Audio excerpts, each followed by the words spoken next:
yang kukasihi, dengarkanlah Dia.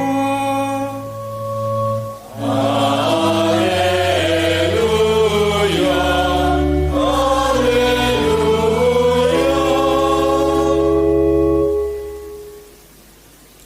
Tuhan bersamamu.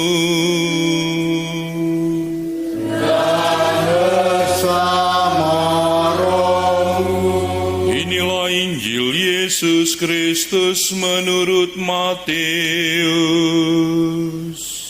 Dimuliakanlah Tuhan.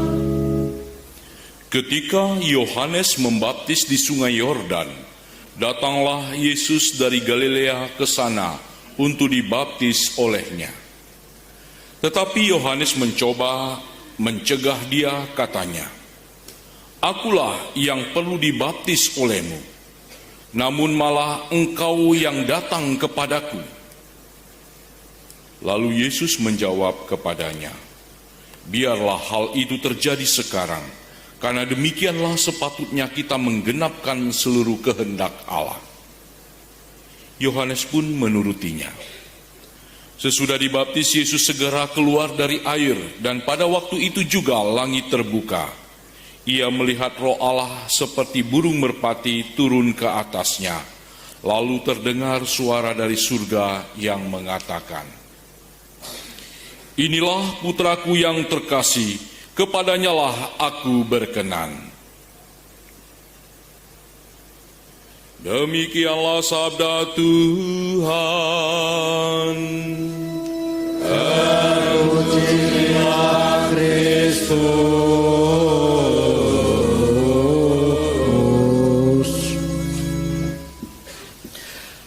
Saudara-saudariku yang terkasih, pengikut Tuhan Yesus yang dibaptis di seluruh dunia ini, menurut catatan Google, ya, saya nggak tahu persisnya berapa, tapi Google berkata pengikut Yesus yang dibaptis itu 2,9 miliar orang, sampai ya 3,1 miliar, itu katanya, kurang lebih segitu. Itu sepertiga penduduk dunia, 31 sampai 35% penduduk dunia. Bayangkan dari 12 murid lalu menjadi 70 murid, menjadi pengikut-pengikut, dan sekarang menjadi kita semua. Itu ada perkembangan yang luar biasa. Dan setiap dari kita yang di sini, nampaknya sebagian besar pasti sudah dibaptis, ya, baik yang di rumah maupun di Samadi ini. Bagi saya pembaptisan kita ini terbagi menjadi tiga. Ya, terbagi menjadi tiga. Ada yang dibaptis di sekitar hari kelahiran, ya, entah 1 bulan, 2 bulan, pokoknya baptisan bayi, ya. Saya menyebutnya ini baptisan apa boleh buat, karena lagi merem di pangkuan mama, tiba-tiba cur 3 kali, apa boleh buat jadi Katolik, ya. Ini tipe-tipe kayak saya, ya. Tapi ada juga yang ekstrim, yang ketiga dulu, ya. Pembaptisannya di sekitar kematian, di sekitar mau mati baru dibaptis. Ini yang biasa kita sebut baptisan darurat. Ada seorang oma Katolik nanya kepada suaminya yang belum punya agama. Ditanya, "Lu nanti kalau mau mati mau masuk ke kapling yang mana?" Terus dia bingung, suaminya ini, karena kan belum punya agama pada masa tuanya. "Ya udah, gue ikut elu aja deh, supaya ada yang ngurusin dan ada yang doain." Maka lalu opa itu dengan ancaman kematian dari istrinya, lalu akhirnya minta dibaptis. Jadi ada yang pembaptisannya di sekitar kematian, atau pas baptisan darurat dan sebagainya. Tapi mungkin juga sebagian besar dari kita ada yang di tengah-tengah nih. Ada karena faktor ikut-ikutan waktu zaman sekolah dulu, anak-anak Strada di Tangerang itu banyak yang dibaptis jadi Katolik gara-gara sekolahnya persis di belakang gereja. Jadi ya suasana gereja itu terasa buat mereka. Beberapa murid di sekolah Santa Maria Juanda itu minta dibaptis gara-gara setiap kali mau ujian itu tempat yang paling tenang buat belajar itu di kapel. Di kapelnya suster. Jadi anak-anak itu dalam kapel belajar sebelum ujian, nilainya bagus. Wah, kayaknya saya cocok masuk Katolik itu. Nah, jadi di sekitar masa sekolah bisa. Bisa juga karena faktor perkawinan. Ibu saya berkata kepada calon suaminya, kalau you tidak mau dibaptis, goodbye my love. Maka lalu akhirnya bapak saya terpaksa baptis. Puji Tuhan mau. Coba kalau nggak mau, nggak ada Romo Justinus Ardianto. Apa nasibnya Novrin coba kalau nggak ada saya? Apa nasibnya Jamaica Cafe kalau nggak ada OKS ya? Ya lalu ada yang di sekitar kita hidup ya. Ada seorang bisnismen bersahabat, bisnismen Katolik bersahabat dengan satu bisnismen yang belum Katolik. Ditanya, lu kok belum punya agama sampai sekarang? Iya, gue masih sibuk sama perkara duniawi. Nah, dia, ya udah masuk aja Katolik. Lo apa untungnya Katolik? Kalau di Katolik itu ada fasilitas api penyucian katanya. Jadi kalau kita punya dosa banyak nih, kan bisnismen di antara mereka tahu nih, ya dosa-dosanya di antara mereka sama-sama tahu nih. Main duit lah, hiburan malam lah. Terus ditanya, fasilitas di Katolik itu bagus. Kalau kita mati banyak dosanya, nggak langsung dicemplungin ke neraka.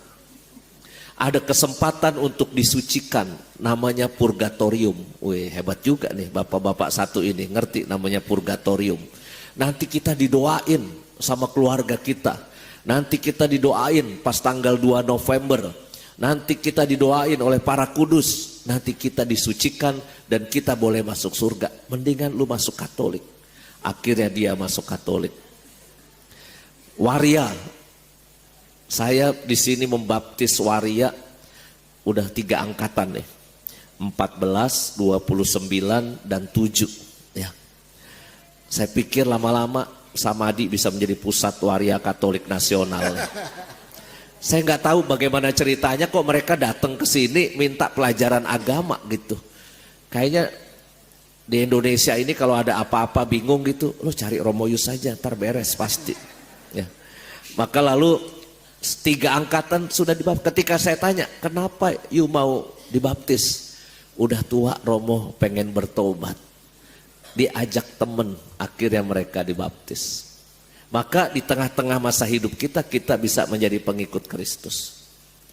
Pertanyaannya, apakah pasti masuk surga kalau sudah dibaptis? Nah ini pertanyaan dari seorang katekumen waria kepada saya.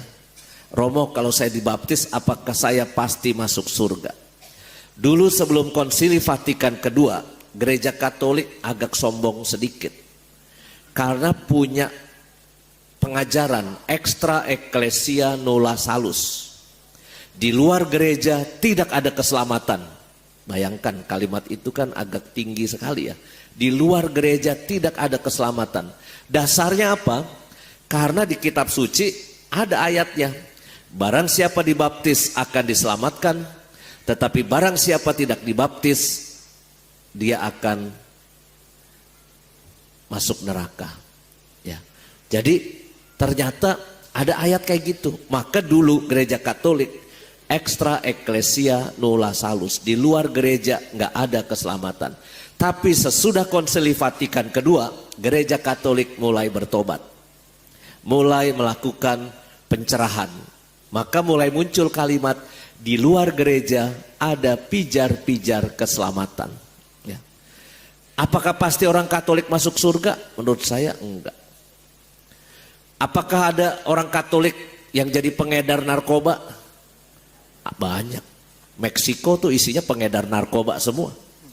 Meksiko itu negara Katolik, negara yang paling banyak orang Katolik nomor 2 sesudah Brasil. Dan peredaran narkoba berasal dari Meksiko, berarti pasti banyak orang Katolik tuh terlibat. Romo Edi Jelahu ke penjara Cipinang. Apakah ada orang NTT di sini? Ada angkat tangan. Satu kampung sama Romo Edi. Kamu kena pasal berapa? Pertanyaan di penjara Cipinang kan biasanya yang paling populer satu biasanya. Kamu kena pasal berapa gitu. Maka ya jadi Katolik belum tentu menjamin perbuatannya benar. Apakah ada orang Katolik yang jadi koruptor? Ada. Nama-nama dibaptis kan belakangan muncul tuh. Ya. Antonius lah, Paulus lah, ada juga tuh. Apakah koruptor nyumbang gereja? Kolektor dia nyumbang juga ke gereja. Apakah duitnya diterima oleh gereja? Dikembaliin, sesudah itu dikembaliin. Ketika tahu itu duitnya dari koruptor, duitnya dikembaliin oleh gereja. Ya. Maka buat saya iman kita dibaptis itu harus dipelihara, ya. Belum tentu jaminan automatically kita masuk surga, enggak. Ibaratnya kita naik kereta ke Jogja nih, niatnya ke Jogja, niatnya masuk surga, maka ini ibaratnya kereta nih naik nih. Kan bisa aja di tengah jalan kita nggak tahan buat jajan. Di Purwokerto mampir mau beli apa makanan di Purwokerto. Tempe mendoan gitu kan. Wah, terkenal nih tempe mendoan, mampir, enak makan tempe mendoan. Keretanya jalan, ketinggalan dia. Dia nggak jadi sampai Jogja, ya. Maka buat saya orang bisa berhenti, orang bisa jajan, orang bisa belok sana, bisa belok sini, nggak sampai ke tujuan. Karena apa? Perbuatannya. Maka baptisan harus dilanjutkan dengan perbuatan yang baik. Dan itulah yang tadi Romo Sil dan Romo Putra ingatkan kepada kita semua. Ini kurang lebih inti pewartaan untuk pesta pembaptisan Tuhan Yesus.